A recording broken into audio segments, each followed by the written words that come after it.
Imagine your landlord calling you up and saying, "Hey, rent's not late. You just paid it with a coupon that says, I owe you more rent." Sounds insane, right? Well, that's basically how a giant slice of corporate America is paying its debt right now. And the people collecting that payment are mailing out real cash dividends to investors as if nothing's wrong. That's not a conspiracy theory. That's an actual accounting mechanism happening today, at scale, in one of the fastest growing corners of finance. And almost nobody outside Wall Street has noticed yet. Here's the boring sounding fact that kicks all of this off. Borrowing money has become dramatically more expensive around the world, and it happened fast. Long-term government borrowing costs in the US, the UK, Germany, and Japan have all jumped to levels not seen in decades. In Japan's case, ever. Normally, government bonds are the financial equivalent of watching paint dry. When four major economies' bond markets all start moving like this at once, it's worth asking why, and more importantly, who actually gets hurt when it happens. Let's strip away the jargon for a second. A government or company that wants to borrow money sells a piece of paper promising to pay it back later with interest. The yield is basically the going rental rate for cash. If a lot of people want to buy that paper, the seller doesn't have to offer much of a return. Yield stays low. If people are hesitant, the seller has to sweeten the deal. Yield goes up. Higher yield is the market's way of saying, "I'll lend you money, but it's going to cost you more than it used to." Why would lenders suddenly demand more? A few reasons stack on top of each other. Central banks raising their own benchmark rates, inflation eating into future payouts, governments flooding the market with new debt to sell, and big buyers, pension funds and foreign governments, getting pickier about who they trust with their money. Government bond yields don't directly determine every corporate borrowing rate, but they strongly influence the benchmark rates that many floating rate corporate loans are tied to, which is how higher sovereign yields ultimately feed through to private credit. Now here's the part that actually matters for regular businesses. Not all borrowing is set it and forget it like a fixed mortgage. A huge chunk of corporate lending, especially in a market called private credit, uses a floating rate. That means the interest rate isn't locked in. It rides along with a benchmark, and when that benchmark climbs, monthly payments climb right along with it. No negotiation, no warning shot. The bill just gets bigger. Private credit itself is a fairly new beast. Think of it as the financing option for companies stuck in the awkward middle. Too big for a neighborhood bank loan, too small or too messy to sell bonds on the public market. Private equity firms and specialty lenders fill that gap, and they've built an enormous business doing it, lending directly to thousands of mid-sized companies that the public markets never see.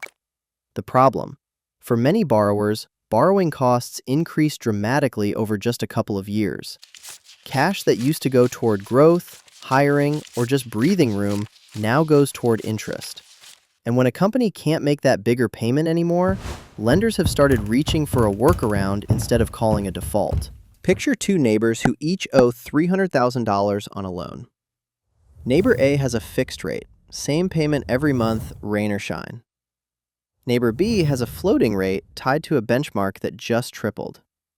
Neighbor B's payment didn't go up a little, it went up by enough to wipe out the household budget entirely. Now picture neighbor B's lender showing up and saying, "Don't worry about paying me this month. Just add what you owe onto the total and we'll call it even." Sounds generous, except now neighbor B owes more next month and the month after that, and the lender gets to tell their boss the loan is performing perfectly, because technically, nothing was missed.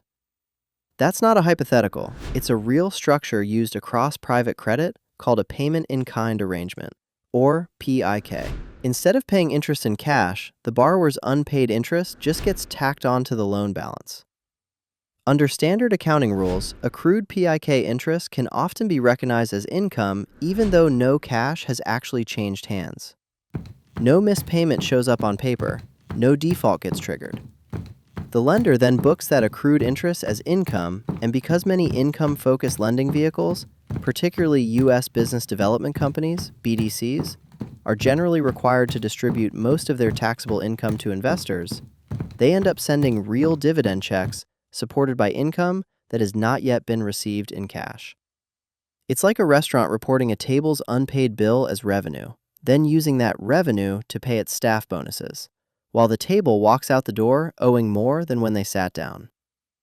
One well-known case: a software company bought out in a private equity deal carried over $1 billion of this kind of floating rate debt. For a few years, while rates sat near zero, the math worked fine. Then rates jumped, the interest bill ballooned, and the company couldn't keep up.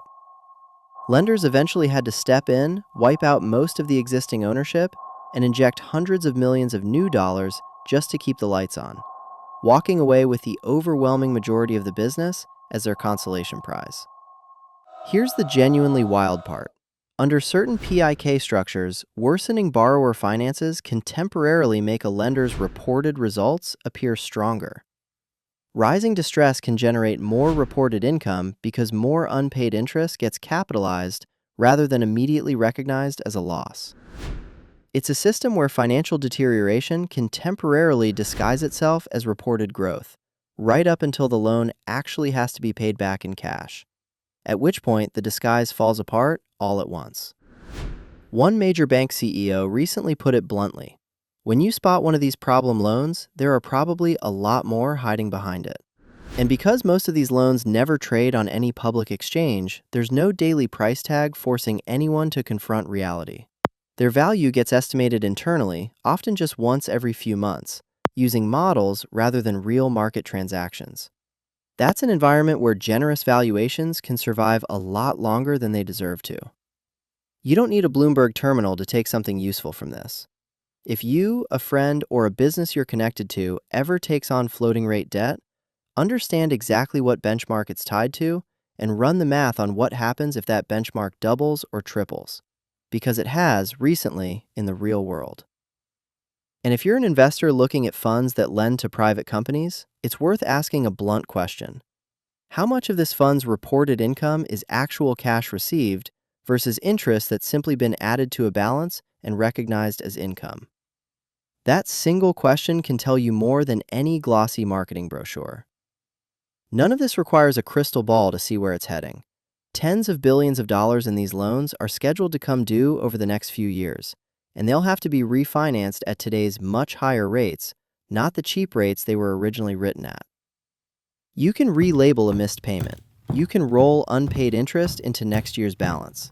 You can call a struggling borrower performing in a spreadsheet. But eventually, the loan comes due in cash, not paperwork. And that's the moment the accounting stops being able to hide what the math has known all along.